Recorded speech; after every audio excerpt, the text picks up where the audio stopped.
আমি কুৰবানি কেইদিন দিব পাৰিম? জিলহজ মাহৰ 3 দিন আমি কুৰবানি দিব পাৰিম। জিলহজ মাহৰ 10 তাৰিখ, 11 তাৰিখ আৰু 12 তাৰিখ এই 3 দিন আমি কুৰবানি দিব পাৰিম।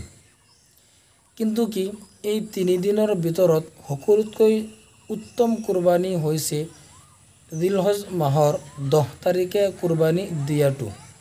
সেইকাৰণে আমাৰ কৰণীয় যে আমি জিলহজ মাহৰ 10 তাৰিখে ঈদৰ নামাজৰ পিছত কুৰবানি দিম। আমি যেতিয়া কুৰবানি দিম তেতিয়া আমাৰ নিয়ত হ'ব লাগিব আল্লাহ তাবাৰক व তাআলাক ৰাজি আৰু খুশি কৰিবলৈ আমি কুৰবানি দি আছোঁ। আৰু এই কুৰবানিটো আমি তাকৱাৰ হিচাপে আমি কুৰবানি দিম। যদি আমাৰ ভিতৰত তাকৱা নেথাকে আৰু যদি মানুহক দেখুৱাবলৈ আমি কুৰবানি দিওঁ তেনেহ'লে আমাৰ কুৰবানি শুদ্ধ নহ'ব। সেইকাৰণে আমাৰ কৰণীয় যে প্ৰথমে আমাৰ নিয়ত ঠিক কৰিব লাগিব আৰু কুৰবানিৰ যিবিলাক দিন আছে সেই দিনৰ ভিতৰত আমি জিলহজ মাহৰ 10 তাৰিখে কুৰবানি দিম। তেতিয়াহে আমাৰ কুৰবানি শুদ্ধ হ'ব। ধন্যবাদ।